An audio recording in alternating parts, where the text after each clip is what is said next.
सफर सदैव 4 लोगों को करना चाहिए। 4 लोग हों गाड़ी में तब सफर पे जाओ, उससे क्या हो, मन लगा रहेगा। एक मजाक कर रहा है, एक लड़ रहा है, एक रूठा बैठा है, और एक अगर बद्रीनाथ आए तो वमन करता आ रहा है। चारों में मन लगा रहेगा। तो सफर सदैव 4 लोग तो कम से कम कीजिए, कम से कम, ज्यादा से ज्यादा तो जितने हो सके सफर में थोड़ा लोगों के साथ जाओ। क्यों, क्या पता क्या परिस्थिति बन जाए रास्ते में, कौन किसका सहायक बन जाए। सफर 4 लोगों के साथ करना चाहिए। भोजन 3 लोगों को करना चाहिए, कम से कम 3 लोग साथ में बैठे। तो किसी सब्जी में स्वाद आपने पाया और उसका स्वाद आपको नहीं पता चला, आप आते चले दूसरा बताए थोड़ा नमक नींबू डालो इसमें, थोड़ा नमक डालो, थोड़ा यार चाट मसाला लाओ इसमें, लाओ थोड़ा स्वाद बना बरकरार रहेगा। ये कैसा बना है, ये कैसा है, तो स्वाद का थोड़ा और वर्धन होगा अगर 3 लोग बैठ करके पाएंगे तो। अध्ययन सदैव 2 लोगों को करना चाहिए। 2 लोग बैठ करके पढ़ें और फिर एक दूसरे की परीक्षा ले लें, पढ़ें। अब चल ये वाला सुना, बोले मैं सुनाऊंगा, फिर तू दूसरा सुनाइयो मुझे, फिर दूसरा सुने। ऐसे 2 लोग पढ़ेंगे तो मन लगेगा। वो भजन अकेले करना चाहिए, उसमें बहुत संख्या नहीं होनी चाहिए। अगर आप सोचेंगे कि भाई चलो 10 के 10 लोग चलो गंगा जी में भजन कर, कोई नहीं करेगा भजन। कभी किसी को कुछ हो रहा है, किसी को चेटी काट गई, किसी को कुछ हो गया, किसी के बाल इर्ज गए, किसी को कुछ लग गया, कुछ ना कुछ होता ही रहेगा। तो ये शास्त्र आज्ञा है। सफर 4 लोग, भोजन 3 लोग, अध्ययन 2 लोग और भजन अकेले। भजन अकेले करो, क्योंकि भजन में आप जितनी ज्यादा संख्या रखोगे भजन में उतना मन कम लगेगा।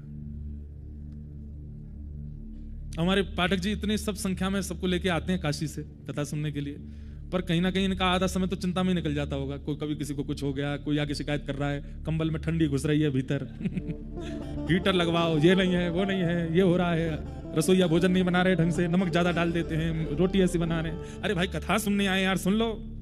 अरे वो बुआ जी वहां गिर गई हैं, पंप में लग गई उनके, चाचा जी के सिर में दर्द हो रहा है, वो बुआ की नातनी की बेटी की पोती आई है, उसको ये हो गया है। तो जितनी संख्या, लेकिन इसका मतलब ये नहीं संख्या लेके नहीं चलें, ठीक है, ये तो पारिवारिक कार्यक्रम होते रहने चाहिए, पर फिर भी भजन अकेला अच्छा, एकांत में अच्छा। जब किसी से बहुत प्रेम होता है तो हम उसको भले ही कुछ शब्द गलत बोल देते हैं, पर हृदय में हमारी वो भावना नहीं होती। किशोरी जी कहती हैं अगले श्लोक में, तुम्हारा कृष्ण तो कपटी है। बोले क्यों कपटी है? कपटी नहीं है तो क्या है? तुम्हारा कृष्ण आज का कपटी नहीं है, कृष्ण रूप में कपटी नहीं है। ये जितनी बार रूप धारण करके आया उतनी बार कपट किया है इन्होंने।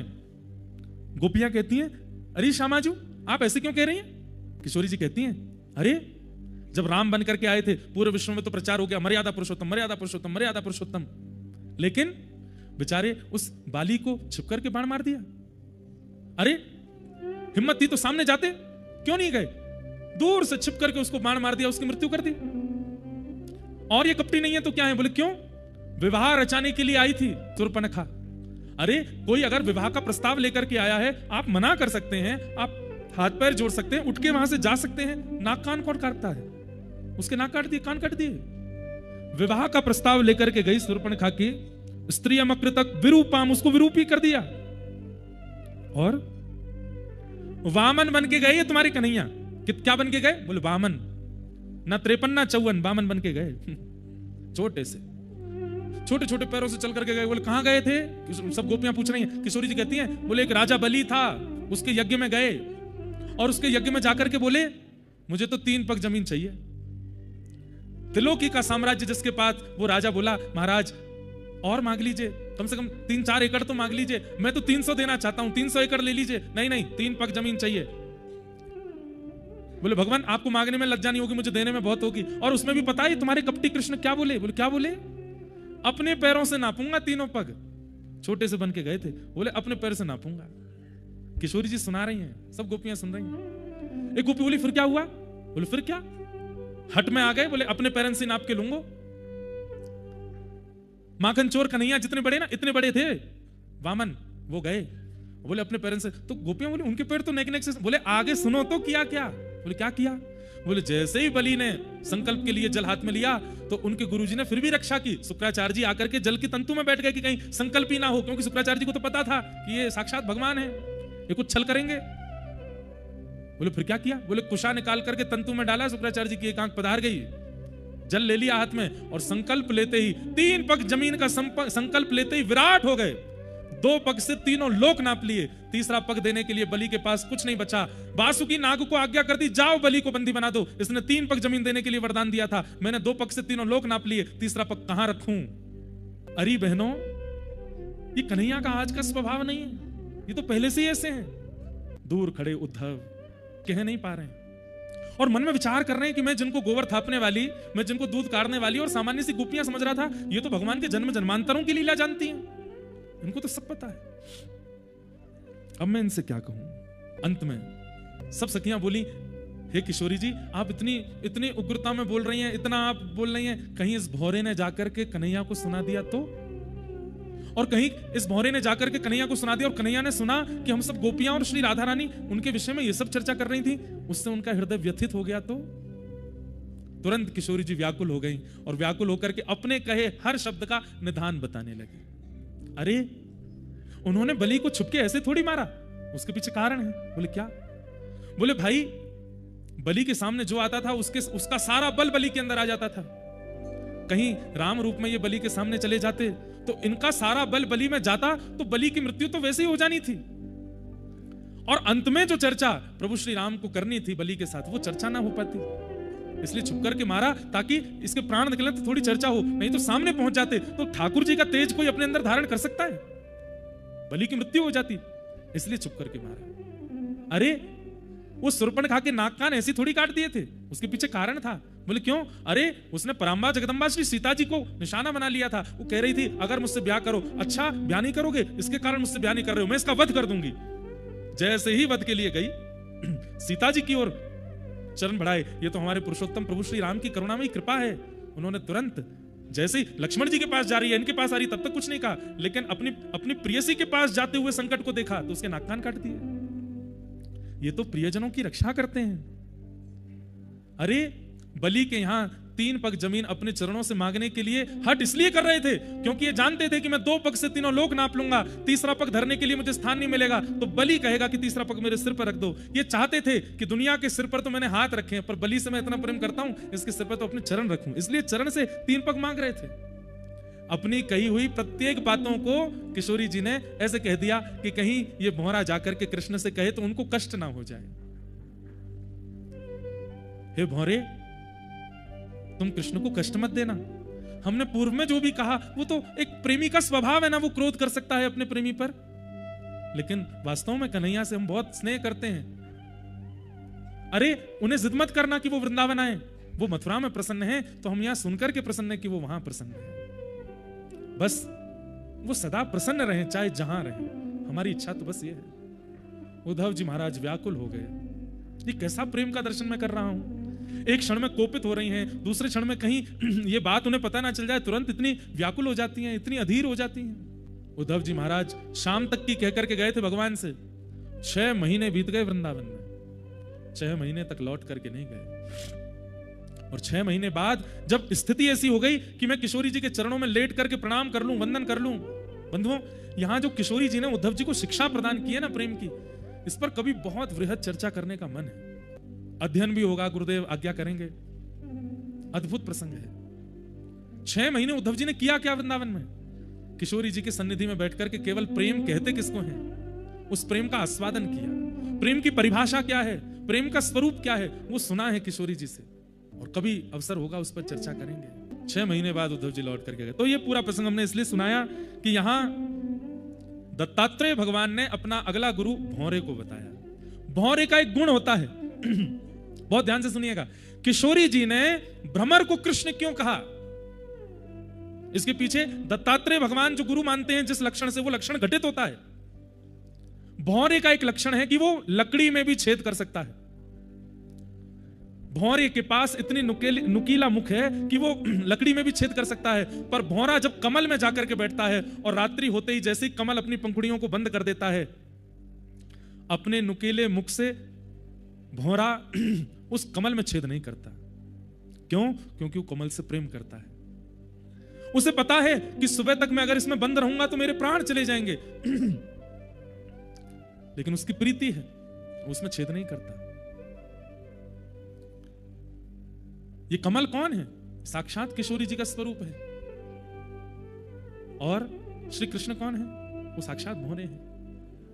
हमारे ब्रज की रासलीला में ठाकुर जी एक पंक्ति गाते हैं, मन श्याम रंग राधे बांध राखो संग प्यारी, मन श्याम रंग राधे बांध राखो संग, कहाँ जाएगी पतंग तेरे हाथ में है डोर, कहाँ जाएगी पतंग तेरे हाथ में है डोर रे, वो बन नाचे नटनी को वाली नंद को किशोर, बन नाचे नटनी को वाली नंद को किशोर। सदा अधीन रहते हैं किशोरी जी के ठाकुर जी, जिस प्रकार कमल के अधीन भौरा रहता है, इसलिए भ्रमर को कृष्ण रूप बताया वहां किशोरी जी ने। आज दत्तात्रेय भगवान कह रहे हैं मैं अपना अगला गुरु भ्रमर को मानता हूं। क्यों? क्योंकि वो सब जगह से रस इकट्ठा करता है, किसी भी स्थान पर जाता है और जाता भी उसी स्थान पर है जहां रस हो। जहां नीरस स्थान होता है वहां भौरा नहीं जाता। आपको कोई कितना भी लोभ प्रलोभन दे दे, वहां चलो वहां चलो वहां चलो, लेकिन पता है कि वहां पर भगवत संबंधी कोई क्रिया नहीं, भगवत संबंधी कोई आस्वादन नहीं, भगवत संबंधी कोई चर्चा नहीं होनी है, तो हम जाके क्या करें? हम तो वहां जाएंगे जहां ठाकुर जी की लीला हो, ठाकुर जी का दर्शन हो, ठाकुर जी का मंदिर हो, ठाकुर जी का प्रसाद हो, ठाकुर जी की कथा हो। ये भौरे से मैंने सीखा कि वो केवल रस युक्त स्थान पर ही जाता है और वहां से रस का आस्वादन करता है। केवल रस युक्त स्थान पर बैठ नहीं जाता, रस को सिंचन करता है, अपने अंदर धारण करता है। भौरा आपको और कहीं नहीं दिखेगा, वो सदा रसीले स्थान पर ही आपको दिखेगा। मैंने भौरे से सीखा कि जहां सत्संग है, हरि चर्चा है, जहां हरि की वाणी, हरि भाव चल रहे हैं, वहां भौरा भ्रमण करता है। मैंने भौरे से सीखा कि जहां हरि चर्चा आदि चल रही हो वहीं रहो और कहीं नहीं जाना। ये मैंने भौरे से सीखा। मैंने अगला गुरु बनाया अपना मधुमक्खी को। मधुमक्खी को गुरु क्यों बनाया? बोले भौरे में और मधुमक्खी में अंतर यह है कि मधुमक्खी, भौरा केवल पुष्पों के पास जाता है, पर मधुमक्खी गलत स्थान पर, गंदे कूड़े में भी जाती है और वहां से भी रस ले आती है। मैंने पहले तो गुरु भौरा को बनाया था, लेकिन बाद में जब मैंने मधुमक्खी को देखा तो उनको भी अपना गुरु बनाया। क्यों? क्योंकि ये पुष्पों से भी रस लेती हैं और गलत स्थान, गंदे स्थानों से भी रस ले आती हैं। मतलब मैंने मधुमक्खी से यह सीखा कि रस केवल पुष्पों में नहीं है, सब जगह है। बस उस रस को प्रकट करने वाला होना चाहिए, उस रस को निकालने वाला होना चाहिए। रस तो सब जगह है। हम कथा बद्रीनाथ में कर रहे हैं, हम कथा जगन्नाथपुरी में कर रहे हैं, हम कथा द्वारिका में कर रहे हैं, हमने कथा गोवा में भी की है, हमने कथा ऑस्ट्रेलिया में भी की है, हमने कथा विदेशों में भी की है। जहां रस का कोई स्वरूप नहीं है वहां भी रस को प्रकट कर देती है भागवत की कथा। मैंने मधुमक्खी से सीखा कि भौरे के गुरु में तो एक प्रकार से एक भाव था कि एक स्वच्छंद, एक व्यवस्थित स्थान पर ही रस है, पर मैंने मधुमक्खी से सीखा कि रस तो सब जगह है, बस निकालने का गुण होना चाहिए। मैंने अपने अगले गुरु से यह सीखा। उसके बाद मेरे अगले गुरु बने हाथी। हाथी को गुरु बना करके मैंने सीखा कि ये त्वचा, ये अपने आकर्षण में हमको कई बार गलत गलत स्थानों पर ले जाती है और कई बार स्त्री संग, पुरुष संग, पर पुरुष पर स्त्री के प्रति हमारा आकर्षण बनाती है। हाथी से मैंने सीखा कि चमड़ी चाहे पतली हो चाहे मोटी हो, पर होती वो चमड़ी ही है। लकड़ी की हथनी बना करके अगर आप खड़ा कर दें और नीचे गड्ढा कर दें, हाथी दूर से देख करके दौड़ेगा हथनी की ओर। तब मैंने हाथी को गुरु बना करके सीखा कि इंद्रियों में त्वचा पर कभी विश्वास नहीं करना। यह अपने सुख के लिए हमें कहीं भी ले जा सकती है, किसी का भी स्पर्श कराने पर मजबूर कर सकती है। इसलिए मैंने हाथी से सीखा कि अपनी त्वच इंद्रिय से सावधान रहना है। क्यों? हमारी तो पतली है, हाथी की तो इतनी गाढ़ी मोटी होती है, वो नहीं बच पाता तो हम कैसे बचेंगे? मैंने हाथी से सीखा। मैंने अगला गुरु बनाया शहद निकालने वाले को। देखो ये कैसे कैसे गुरु बना रहे हैं दत्तात्रेय भगवान। यदु एक बार मैं एक वन में भ्रमण कर रहा था, तभी मैंने देखा कि एक मधुमक्खी ने खूब सुंदर छत्ता बनाया और एक मधुहार उसके ऊपर चढ़ता है और जाकर के उस मधुमक्खी के पूरे छत्ते को निकाल करके ले आता है। महाराज इससे आपने क्या सीखा? बोले इससे मैंने यह सीखा कि ज्यादा संग्रह नहीं करना चाहिए, नहीं तो कोई लूट के ले जाएगा। चाहे ज्ञान का हो, चाहे धन का हो, चाहे विवेक का हो, चाहे किसी भी वस्तु का हो, आपके पास अति संग्रह होने लगे, उसका व्यय करने लगो, जिससे कि पहले कोई और उसको लूटे।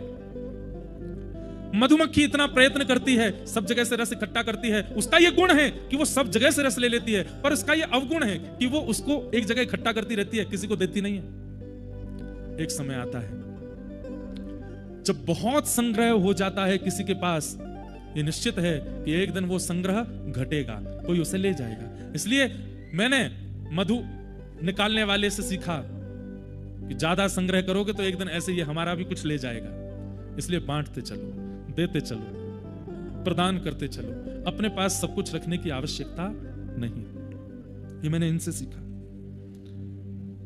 अगली गुरु बनी मेरी हिरन। जैसा कि पहले बताया कि हिरन स्वर सुनकर के मृत्यु के काल रूप में चली जाती है, तो कानों पर भी विश्वास मत करो। उसके अगला गुरु बनाया मैंने मछली को, मीन को। मछली की जीभ कच्ची होती है, कांटे में कोई वस्तु लगा करके शिकारी फेंकता है और मछली बिना कुछ सोच विचार किए दौड़ करके जाती है और उसको अपने मुख में ले लेती है, कांटा मछली में लग जाता है, उसकी मृत्यु हो जाती है। बंधुओं, एक बात कहें आपसे, श्रीमद् भागवत में स्वयं भगवान कृष्ण कहते हैं, आंखों को संभालने की जरूरत नहीं है, कानों को संभालने की जरूरत नहीं है, हाथों को संभालने की जरूरत नहीं है, पैरों को संभालने की जरूरत नहीं है, त्वचा को संभालने की जरूरत नहीं है। इन सब का कंट्रोल एक जगह से होता है, उसको संभाल लो। किसको? जीव को। जितम सर्वम जिते रसे, अपनी रसना को जीत लो, अपनी जिह्वा को जीत लीजिए। लूली बाई इनका नाम हमने रखा है। इनमें एक भी हड्डी नहीं है, पर अपनी सारी हड्डी तोड़वा सकती हैं। व्यक्ति की सारी हड्डी तोड़वानी हो, हाथों को कुछ नहीं करना, आंखों को कुछ नहीं करना, बस ये लूली बाई कुछ बोल दें, सामने वाला बोलेंगी ये, पर लगेगी सबको। तो इसलिए सब इनसे डरते हैं। 32 दांतों के बीच में रहती हैं, पर दांत भी कहते हैं, बोले हे देवी मैया ज्यादा मत बोला करो, काट जाएंगे तुमको। बोले तुम काटो तो ऐसा कुछ बोल दूंगी मैं, एक मुक्का पड़ेगा तुम में से 2-4 तो स्वाहा हो जाएंगे। भगवान कहते हैं अपनी समस्त इंद्रियों को अगर आप वश में करना चाहते हो तो अपनी रसना को वश में कर लो, रसना को वश में कर लो। बंधुओं, नाम जप भगवत प्राप्ति कराता है, ये बात तो सिद्ध है, पर उससे पहले नाम जप रसना को योग्य बनाता है। नाम का आस्वादन अगर इस रसना पर लग गया तो इस रसना से और कुछ भाएगा नहीं। भगवान कहते हैं बस रसना को जीत लो। अपनी जीव पर जिसने वशीकरण कर लिया, जीव को जिसने जीत लिया, उस व्यक्ति का कोई कुछ नहीं बिगाड़ पाएगा इस संसार में। तो मैंने अपना अगला गुरु किसको बनाया? मछली को। अब मैं जल्दी जल्दी बोल रहा हूं, गिनती आप कर लेना। उसके बाद मैंने अगला गुरु बनाया एक वैश्या को। ये सुनते ही यदु महाराज बोले भगवान कबूतर को बनाया, अजगर को बनाया, हाथी को बनाया, मधुमक्खी भौरा को बनाया, ये सब तो मैं सुनता गया, वैश्या नहीं छोड़ी आपने। वैश्या को गुरु बना करके आपने क्या सीखा? यदु महाराज कहते हैं एक पिंगला नाम की, दत्तात्रेय कहते हैं एक पिंगला नाम की वैश्या, वो सुबह सुबह उठ करके अपना श्रृंगार करती है और श्रृंगार करके पूरे दिन प्रतीक्षा करती है, आज मेरे से कोई मिलने आएगा। पर संध्या होने पर भी कोई उससे मिलने नहीं आता। 3-4 दिन व्यतीत करने के बाद उसके मन में चेतना जगती है, मैंने इतना श्रृंगार किया, इतना स्वयं को सजाया, किसके लिए? इन संसार के भौतिक वस्तुओं के लिए, भौतिक जीवों के लिए। यदि इतना श्रृंगार ठाकुर जी के लिए करती, ठाकुर जी आगे होते। उसने जैसे ही अपना श्रृंगार ठाकुर जी के भाव से किया, ठाकुर जी प्रसन्न होकर के उसको प्राप्त हो गए। तभी से मैंने उसको अपना गुरु बना लिया कि भाई जीवन में किसी की प्रसन्नता के लिए कोई भी क्रिया मत करो, केवल हरि रीझें ये भावना रख करके क्रियाएं करो। वस्त्र भी धारण इसी भाव से, जिन भेषा मारो सांवरो रीझे, मैं सो ही भेष धरूंगी बाला मैं बैरागन हूं। ये मैंने पिंगला से सीखा। तुम जब आए थे प्रहलाद के साथ, यदु महाराज को बोलते हैं दत्तात्रेय जी, तो मेरी स्थिति देख करके तुम बोल रहे थे ये कैसे हैं? दिगंबर, दिग मतलब वस्त्र, अंबर यानी कि आकाश, आकाश ही जिनके वस्त्र हैं, जो वस्त्र पहनते ही नहीं है उनको दिगंबर कहते हैं। मैं दिगंबर हूं, पर ऐसा नहीं है कि मैं हमेशा दिगंबर रहता हूं। कभी मेरी इच्छा होती है तो मैं वस्त्र भी पहन लेता हूं, कभी मेरी इच्छा होती है तो मैं इत्र भी लगाता हूं, कभी मेरी इच्छा होती है मैं मुकुट भी धारण करता हूं, कभी मेरी इच्छा होती है तो मैं निर्वस्त्र रहता हूं। क्यों? क्योंकि ये सारी मेरी इच्छाएं जो हैं ये हरि इच्छा है। ये मैंने पिंगला से सीखा। मेरे जीवन की कोई भी क्रिया मैं किसी और के लिए और अपने सुख के लिए नहीं करता। मेरे सुख के स्थान पर ठाकुर जी बैठे हैं, मैं उनके सुख का विचार करके क्रिया करता हूं। इसलिए मैंने अपना अगला गुरु बनाया वैश्या को। का पद गा लीजिए। हो बाला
बोल बद्री विशाल भगवान की।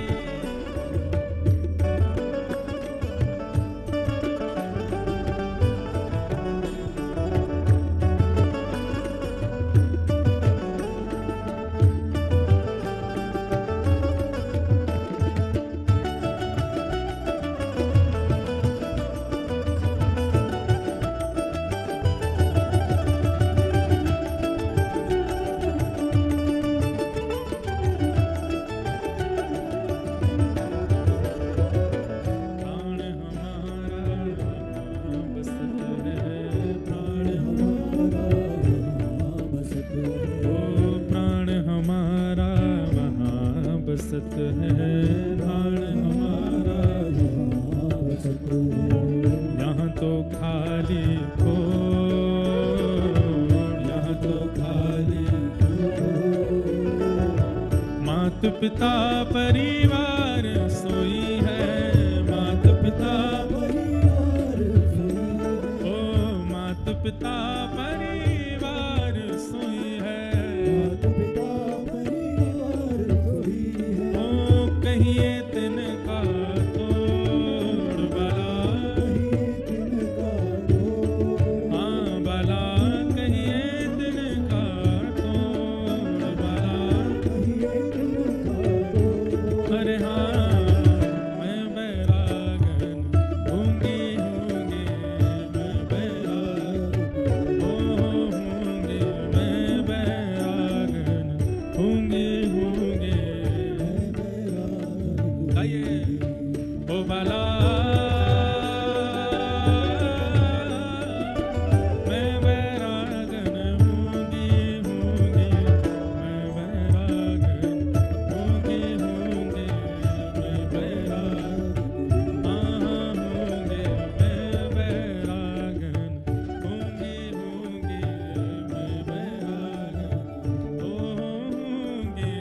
मैं बैरागन होंगी, मैं बैरागन हमारे यहाँ की जैसी स्थिति है बद्रीनाथ की वैराग्य वाली, उसमें बाईसा का ये भाव घटता है यहाँ के संतों के लिए जो यहाँ रहते हैं। और हमारे नाना जी कहते थे कि अगर कथा में किसी रसिक संत का स्मरण हो जाए तो ऐसा ही मानना चाहिए कि वो कथा में आए हैं। तो बाईसा का सहज स्मरण इस भाव में हो रहा था, इतने विरक्त वैराग्य भाव में, तो मन हुआ कि एक पंक्ति तो बद्री विशाल भगवान के चरणों में गा दें। तो मैंने वैश्या से क्या सीखा, पिंगला वैश्या से मैंने सीखा कि जैसे ही उसने अपना श्रृंगार संसार को छोड़ ठाकुर जी के लिए करना प्रारंभ किया, ठाकुर जी उसको प्राप्त हो गए। भगवत प्राप्ति के लिए केवल साधन आवश्यक नहीं है, संसार के लिए जो बड़ी तत्परता से आप करते हो वही अगर ठाकुर जी के लिए करने लग जाओ उससे भी मिल जाएंगे। तत्परता होनी चाहिए बस आपकी क्रिया में, चाहे भोजन बनाओ, चाहे श्रृंगार करो, चाहे नृत्य करो, चाहे गाओ, कुछ भी ठाकुर जी के लिए हो जाए बस। मैंने अपना अगला गुरु बनाया कूरर पक्षी को। ये कूरर पक्षी कैसा है? बोले ये पक्षी एक दिन बहुत ऊंचा उड़ना जानता है, ध्यान से सुनिएगा, बहुत ऊंचाई पर उड़ना जानता है, बादलों से भी ऊपर पहुंच जाता है। एक दिन इस पक्षी ने अपने भूख मिटाने के लिए कोई खाने की सामग्री मुख में दबा ली और ये जैसे ही उड़ने लगा तभी क्या देखता है कि खूब सारे पक्षी इसके पीछे पड़ गए, कोई इधर से आए, कोई उधर से आए। ध्यान से सुनिएगा, एक तरफ के पक्षी तो इसको अपने पंखों से गिराना चाह रहे थे कि ये गिरे तो इसके मुख का जो ये ग्रास है खाने का ये हमको मिल जाए, पर दूसरी तरफ के जो पक्षी थे वो उसकी प्रशंसा कर रहे थे, अरे तुम तो बहुत ऊंचा उड़ते हो, तुम तो बहुत अच्छा उड़ना जानते हो, तुम तो बहुत अच्छी, देखो क्या तुम्हारी उड़ान। तब उस पक्षी ने विचार किया कि दोनों पक्ष में पक्षी उड़ रहे हैं, एक मुझे मारना चाहते हैं, एक मेरी इतनी प्रशंसा कर रहे हैं, वास्तविकता क्या है? तब उसने कहा कि वास्तविकता तो ये है कि ये मार करके भी वही चाहते हैं और ये प्रशंसा करके भी वही चाहते हैं, ये भी यही चाह रहे हैं कि इनकी मैं इतनी प्रशंसा कर दूं कि ये प्रसन्न होकर के अपने मुख का ग्रास दे दे। जैसे ही उस पक्षी ने अपना मुंह खोल के ग्रास फेंक दिया, निंदा करने वाले भी चले गए, स्तुति करने वाले भी चले, अकेला रह गया, उड़ता रहा आकाश में।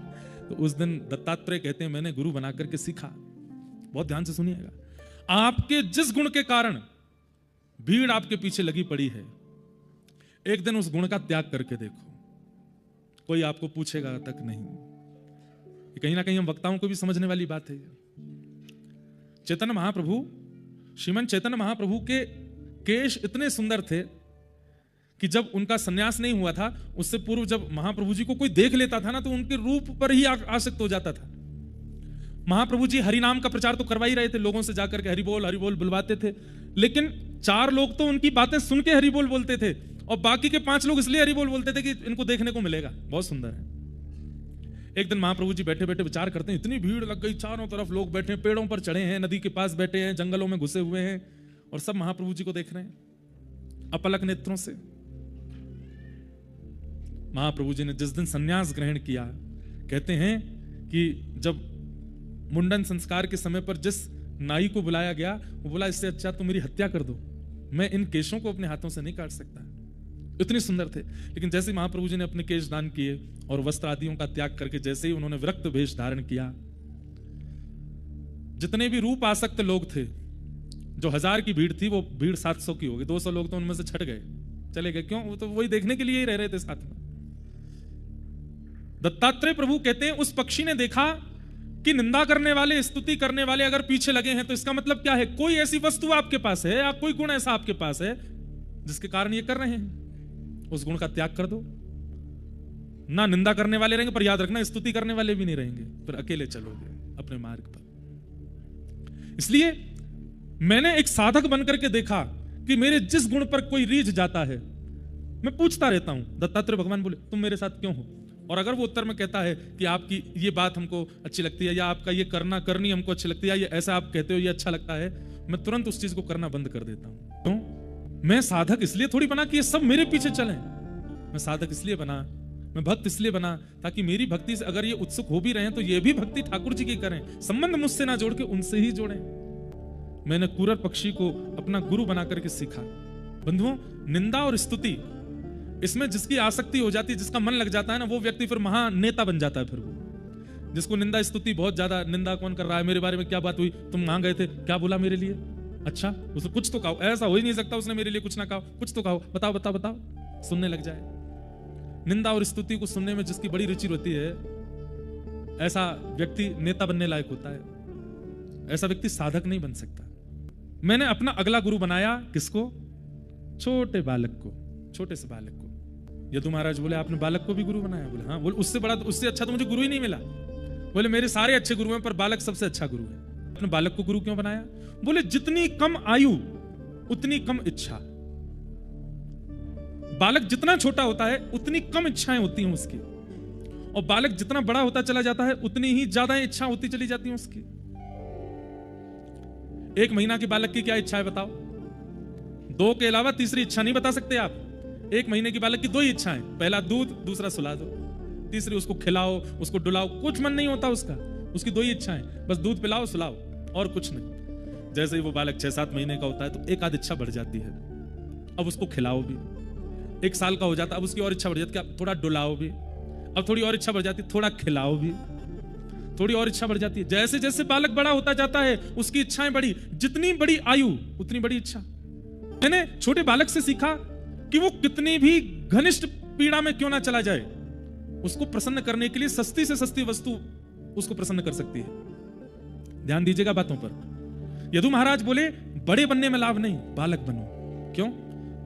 बोले बड़ा व्यक्ति गिर जाए, सिर में चोट लग जाए, और आप जाके वो रो रहा है, अरे लग गई बड़ी जोर से लग गई महाराज, आप उसको टॉफी दिखाओ, ले भाई टॉफी ले, टॉफी। 22-23 साल के व्यक्ति को टॉफी दिखाओगे तो उसको कहेगा तुम क्या यार निंदा कर रहे हो, हमारी टॉफी दिखा रहे हो। पर छोटे बालक को देखिए, छोटा बालक गिर जाता, कई बार उसका सिर फूल भी जाता है, खूब तेज लगी है, आंखों से आंसू की धार बह रही है, लाल पड़ गया चेहरा रोते रोते, पर एक वस्तु प्रस्तुत करते ही, एक सामान्य सी टॉफी या सामान्य सा मिठाई देते ही, गुड़ देते ही भूल जाता है कहां चोट लगी थी, हंसने लगता है, मुस्कुराने लगता है। बड़े व्यक्ति को पीड़ा में मुस्कुराने में बहुत समय लगता है, लेकिन छोटे बालक को अत्यंत पीड़ा में भी प्रसन्न होने में क्षण भर लगता है। इसलिए मैंने बालक को गुरु बनाया।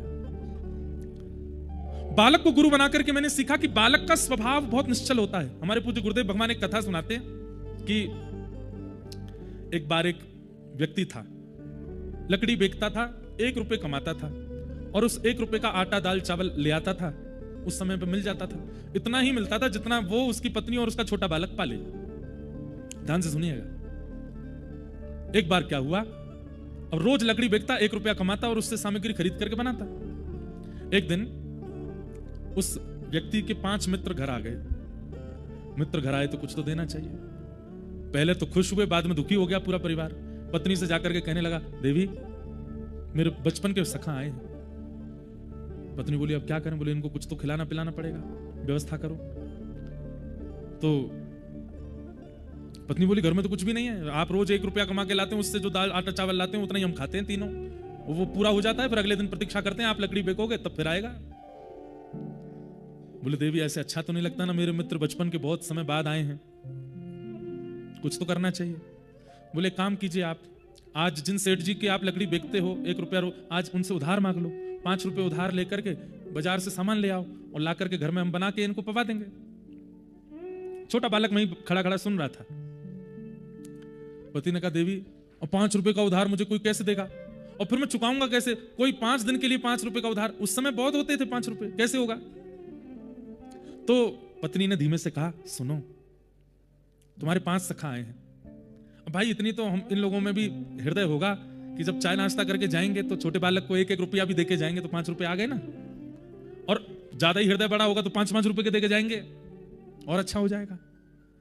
तो पति बोला, देवी तुम बड़ी बढ़िया हो, तुमने तो बड़ा दिमाग लगाया, मैं अभी जाता हूँ सेठ जी के पास। सेठ जी 5 रुपया दे दो, उधार दे दो।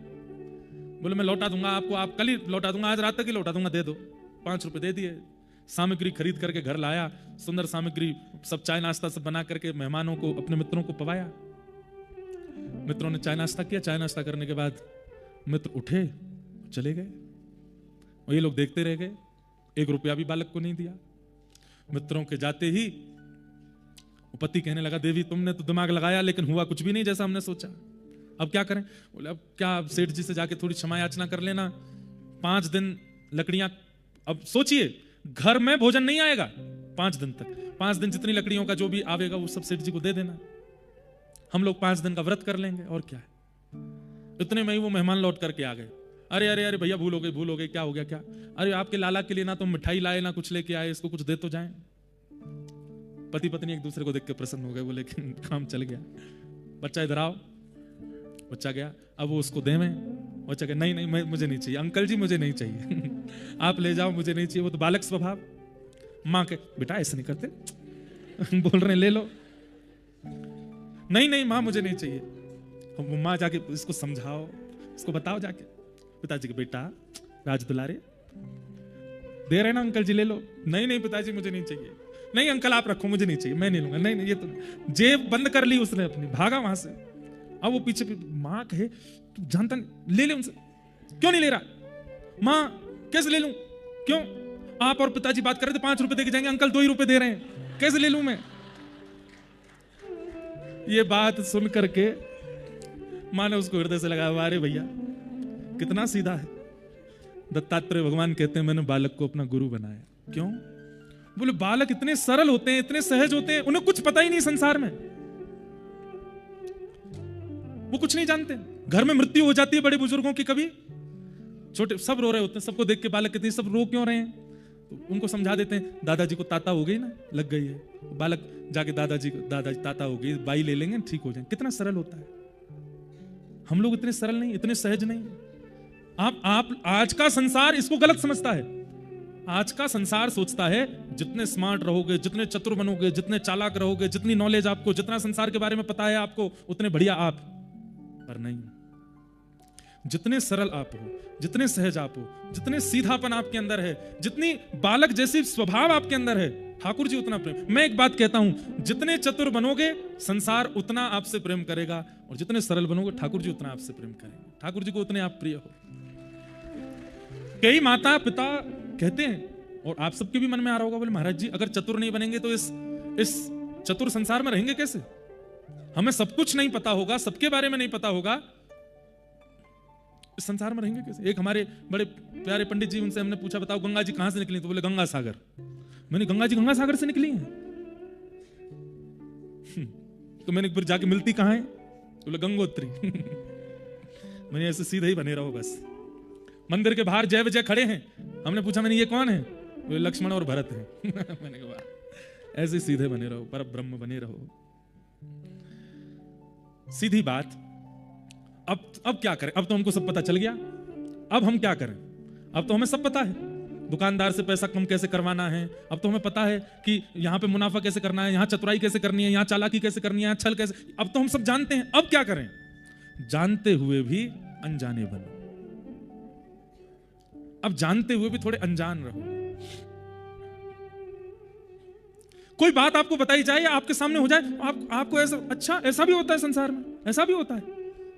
ऐसे स्वभाव वाले ठाकुर जी को बहुत प्रिय है, तो बहुत सरल हैं, बहुत सहज है। और एक बात इसका यह भी है कि भाई जो बहुत चतुर है ना, वो अपनी रक्षा सुरक्षा स्वयं कर सकते हैं। ठाकुर जी कहते हैं बहुत चतुर है, बहुत दिमाग वाला है भाई, खुद निकल लेगा बच लेगा। लेकिन जो बहुत सीधे होते हैं ना, लक्ष्मी जी से ठाकुर जी कहते हैं बहुत सरल है, ये फंस जाएगा, यहाँ पे इसको दिक्कत हो जाएगी, कुछ हो ना जाए, इसकी रक्षा तो मुझे करनी पड़ेगी, इसके लिए तो मैं ही जाऊंगा, मैं ही बचाऊंगा।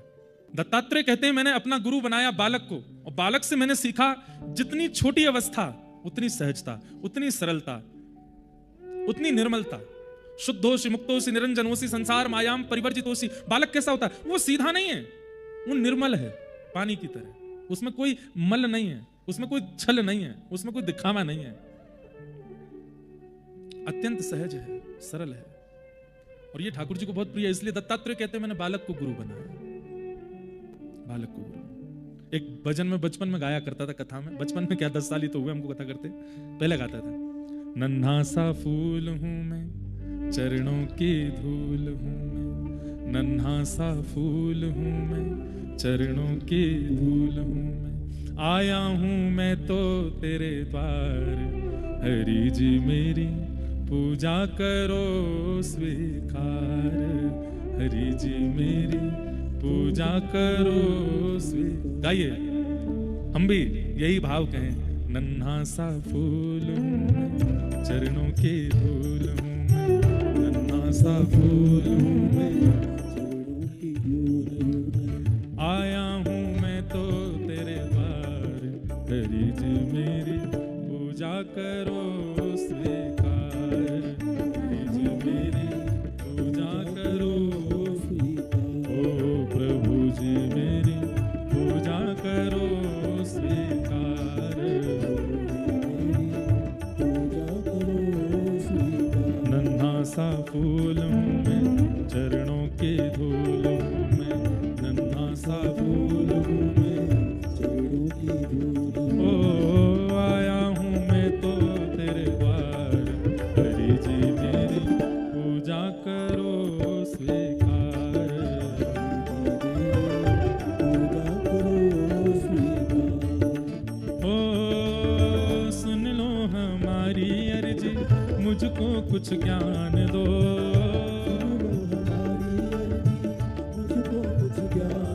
हाँ सुन लो हमारी अर्जी, मुझको कुछ ज्ञान दो,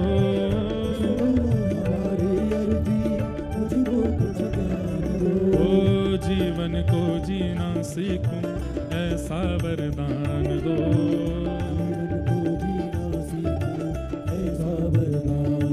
हाँ जीवन को जीना सीखूं ऐसा वरदान दो,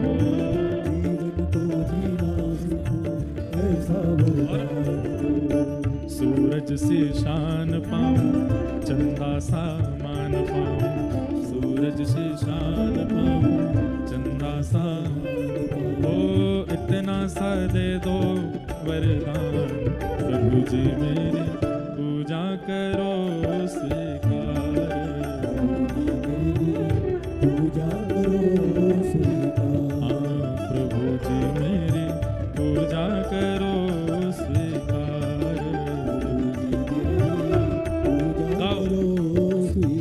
नन्हा सा फूल हूं मैं, चरणों के धूल हूं मैं, नन्हा सा फूल हूं मैं तो आया हूं मैं तो तेरे द्वार, मुझे मेरी पूजा करो स्वीकार, मुझे मेरी पूजा करो स्वीकार, प्रभु जी मेरी पूजा करो स्वीकार, मेरी पूजा करो स्वीकार, हाँ प्रभु जी मेरी पूजा करो स्वीकार, पूजा करो, ओ प्रभु जी मेरी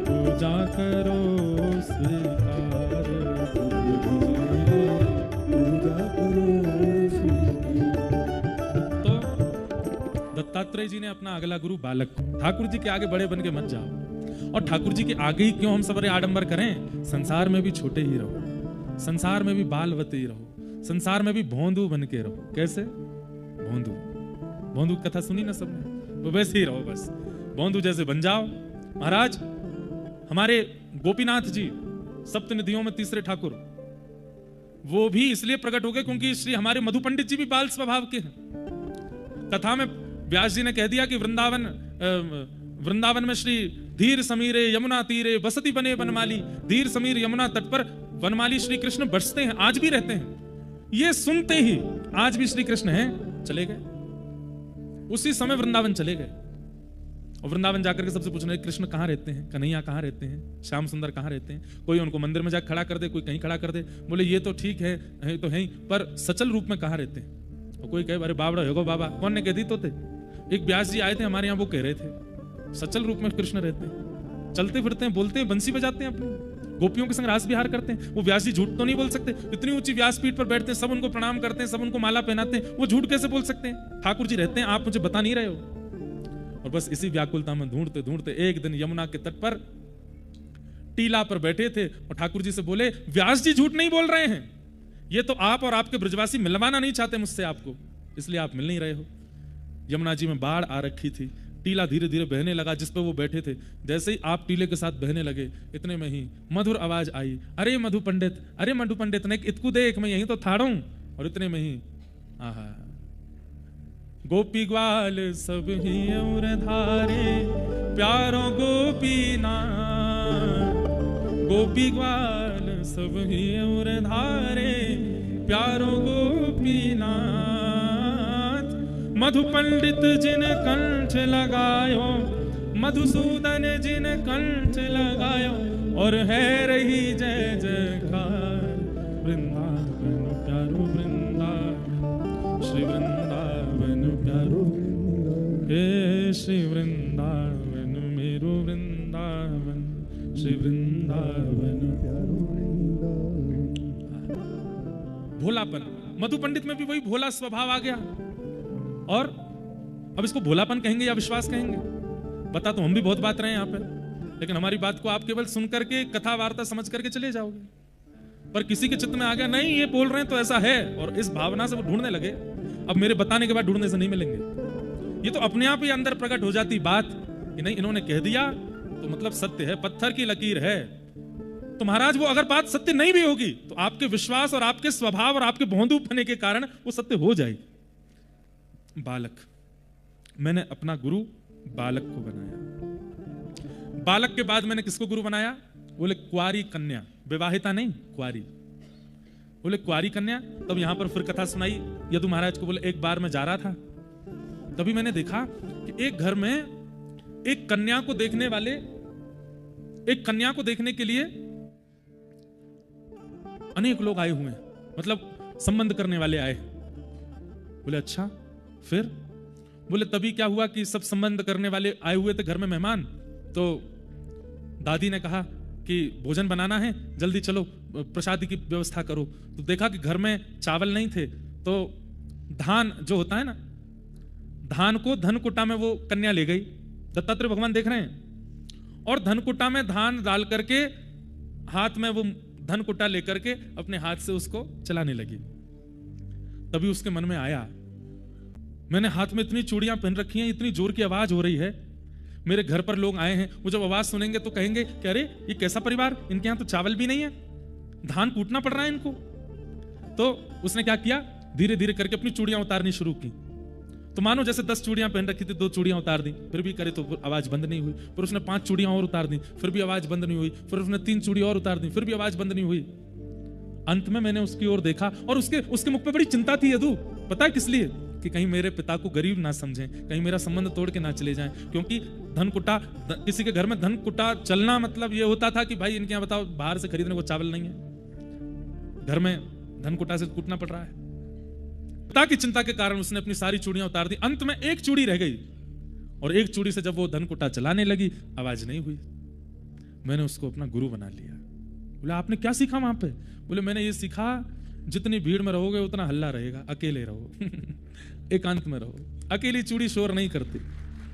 मैंने उससे सीखा, अच्छा एक नियम है पता है, दत्तात्रेय कहते हैं मैं देख तो रहा था उस युवती को, क्योंकि विवाहिता कन्या तो बहुत चूड़ियां पहन के ही रखेगी, उसको तो पहनना ही पड़ेगा, वो विवाह के कुछ दिन बाद भी वो उतार नहीं सकती।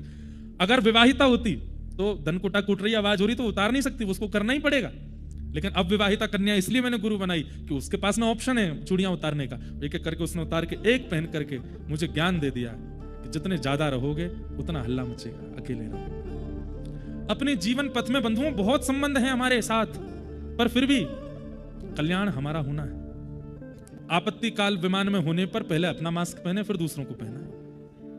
यह विमान में अनाउंसमेंट होता है कि जब आपत्ति काल में ऑक्सीजन की लेवल खत्म हो जाए हवाई जहाज में तो ऊपर से मास्क अपने आप गिर जाएंगे, पहले अपना मास्क पहने फिर दूसरे को पहनाए। तो पहले भजन के मार्ग में अपना कल्याण कर लीजिए, फिर दूसरों की चिंता कीजिएगा। मैंने सीख लिया कि भजन मार्ग में तो अकेला, कोई साथ ना हो। उसके तो अगला गुरु है बाण बनाने वाला। यदु महाराज बोले आपने इससे क्या सीखा? बोले एक व्यक्ति अपना बाण बना रहा था और बोले बाण बनाते बनाते तभी क्या हुआ, एक राजा अपनी सवारी निकाल करके लेकर के गया।